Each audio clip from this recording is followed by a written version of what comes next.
নমস্কার বন্ধুরা, প্রিয়া blog with কিচেনে সবাইকে স্বাগত জানাই মহাদেবের আশীর্বাদে। আশা করি সবাই ভালো আছেন, সুস্থ আছেন। বন্ধুরা, শীঘ্রই আসতে চলেছে অগ্রহায়ণ বা অঘ্রাণ মাসের শুক্লপক্ষের বৃহস্পতিবার। এই বৃহস্পতিবারটি একদম হাতছাড়া করবেন না। শ্রী হরি বিষ্ণুর খুবই প্রিয় এই মাস, এই অগ্রহায়ণ মাস বা অঘ্রাণ মাস।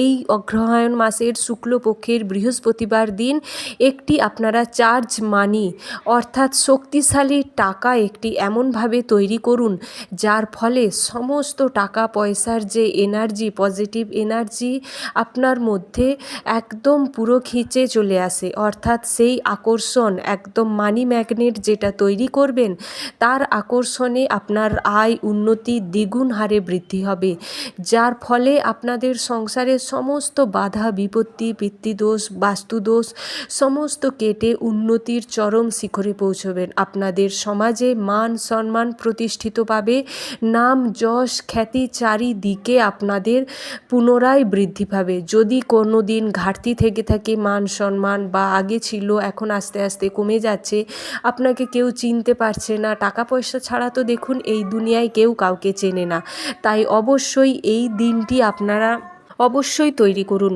বন্ধুরা, এছাড়াও জানাবো, বাড়িতে তো আশা করি সকলেরই রয়েছে শিবলিঙ্গ। কোন দিন বা প্রত্যেক দিন যদি এই ধরনের জিনিসগুলো আপনারা শিবলিঙ্গে অর্পণ করতে পারেন, নবগ্রহ আপনাদের হাতের মুঠোয় চলে আসবে। অর্থাৎ শিবের মধ্যেই কিন্তু নবগ্রহ কন্ট্রোলে থাকে। তাই মহাদেবের যারা ভক্ত হয়ে থাকেন দেখবেন সমস্ত বিপদ আপদ থেকে তারা দূরে থাকেন।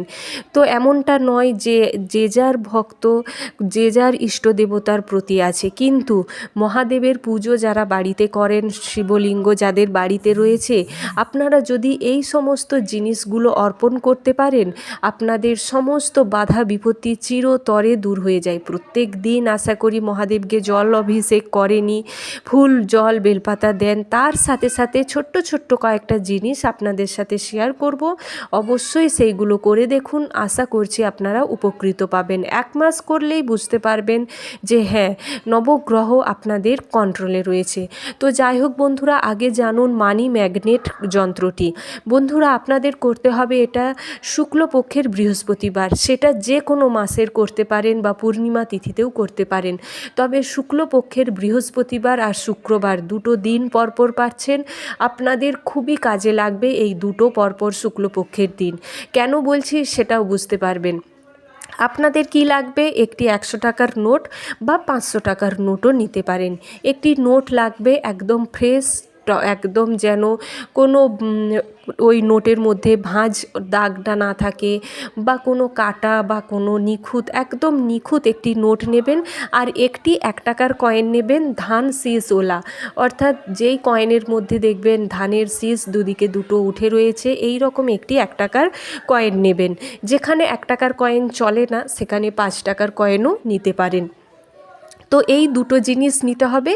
আর একটি জিনিস নিতে হবে, সেটা হলো সুতো বা মলি সুতো। দেখবেন দশকর্মা ভাণ্ডারেই এই সুতো পেয়ে যান, লাল হলুদ মিক্সড করা যে সুতো পুজোর ব্যবহৃত হয়। কি করতে হবে, বৃহস্পতিবার দিন স্নান সেরে শুদ্ধ বস্ত্র পরে আর একটি হলুদ বা লাল রঙের বস্ত্র এই দিন পরতে হবে। যারা করছেন, বিবাহিত মহিলারাও করুন বা বাড়ির যে কেউ এই কাজটি করতে পারেন, তবে মহিলাদের উদ্দেশ্যে পিরিয়ড চলাকালীন এই কাজটি করবেন না। তো ঠাকুরের কাছে বসে পুজো করছেন, তারপর আপনারা এই দুটো নোট নেবেন। নোট নিয়ে কি করবেন, একটি পারফিউম আপনাদের বা যেটা আতর বলা হয়ে থাকে, এই আতর আপনাদের একটি আনতে হবে দশকর্মার দোকান থেকে, বা আজকাল ঠাকুর ঘরেই আতর পাওয়া যায়, গোলাপের আতর, খুবই প্রিয় মা লক্ষ্মীর এই আতর। তো আপনাদের রিং ফিঙ্গার, ডান হাতের রিং ফিঙ্গার বা অনামিকা আঙুলে ডান হাতের এই রিং ফিঙ্গার দিয়ে আপনাদের যে নোট আর কয়েনটা নিয়েছেন এই দুটোতে সুন্দরভাবে লাগাতে হবে। এমনভাবে লাগাবেন যাতে একদম খুব সুন্দর ওই নোটটা থেকে গন্ধ ছাড়ে। এমন নয় যে আপনি অল্প 1 ফোঁটা লাগিয়ে দিলেন, বেশ ভালো করে আপনারা রিং ফিঙ্গার দিয়ে বেশ কয়েক ফোঁটা নোটের এই দিকে ওই দিকে লাগিয়ে দিন। লাগিয়ে দিয়ে আপনারা নোটটা ভালো করে ভাঁজ করে নিন। ভাঁজ করে নিয়ে বা গোল গোল পাকিয়েও নিতে পারেন। নেওয়ার পর আপনারা যে সুতোটা আছে সুতোটা দিয়ে মলি সুতো যেটা নিয়েছেন ওই নোটের সাথে 1 টাকার কয়েনটি নিয়ে আপনারা মলি সুতোটা বেঁধে নিন, বেশ টাইট করে বেঁধে নিন যাতে নোটের থেকে কয়েনটা খুলে না বেরিয়ে যায়। এরপর কি করবেন, বেঁধে নেওয়ার পর ডান হাতের ওপর রাখবেন, রেখে ওম ভার্গবায় নমঃ, ওম ভার্গবায় নমঃ, ওম ভার্গবায় নমঃ এই মন্ত্রটি আপনাদের 7 বার বলতেই হবে। যদি 108 বার পারেন তো খুবই ভালো, কম করেও 7 বার আপনাদের বলতে হবে। ডান হাতের উপর রেখে বা 2 হাতে চেপে আপনারা এই ওম ভার্গবায় নমঃ মন্ত্রটি বলে আপনারা ঠাকুরের মা লক্ষ্মী আর নারায়ণ একসাথে ফটো বা বিগ্রহ তো আজকাল সকলের বাড়িতেই থাকে। লক্ষ্মী নারায়ণের ফটো বা মূর্তি যেই গৃহে থাকে না সেই গৃহে কিন্তু মা লক্ষ্মী স্থিত হয় না। অবশ্যই একসাথে যে বিগ্রহ রয়েছে, এমনটা বলছি না যে একদম জোড়া যে ফটোস বা বিগ্রহ তা নয়, মা লক্ষ্মীর বিগ্রহ বা মূর্তি যাদের গৃহে রয়েছে তাদের গৃহে অবশ্যই নারায়ণেরও মূর্তি রয়েছে বা ফটো রয়েছে বা বিগ্রহ রয়েছে। যদি একসাথে থাকে লক্ষ্মী নারায়ণের তাহলে তো খুবই ভালো। এই নোট আপনাদের যে মানি ম্যাগনেট যেটা তৈরি করলেন, দেখবেন একটা মন্ত্রটা বলার পরেই একটা নিজেদের মধ্যে পজিটিভ এনার্জি চলে আসবে। এরপর ওই মানি যে টাকাটা আপনারা সুতো দিয়ে বেঁধে ওম ভার্গবায় নমঃ মন্ত্রটি জপ করলেন, করে আপনারা এই মা লক্ষ্মী আর নারায়ণের কাছে রেখে দিন। রেখে দেওয়ার পর পরের দিন সকালে অর্থাৎ শুক্রবার সকালে, সেই কারণেই আমি বললাম শুক্লপক্ষের বৃহস্পতিবার শুক্রবার দুটো দিনই যেন থাকে এমন দিন দেখে করবেন। তো শুক্রবার দিন সকালে যখন আবার স্নান করে পুজো করবেন, ঠাকুর ঘরে যাবেন বা ঠাকুরের কাছে যাবেন, তখন আপনারা পুজো করার আগেই ওই টাকা বা নোট যেটা আপনারা বেঁধে রেখেছেন সেটা নিয়ে আপনারা আপনাদের আলমারির লকারে বা যেখানে টাকা পয়সা রাখেন সেখানে, বা যে বাড়ির গৃহকর্তা যে আর্নিং করেন তার যে মানি ব্যাগ তাতে রেখে দিন। এরপর হয়তো অনেকেই কারোর চোখে নজরেও পড়তে পারে, সেটা কিন্তু খুবই খারাপ জিনিস, তাই বাড়িতেই এটি যত্ন সহকারে রেখে দিন।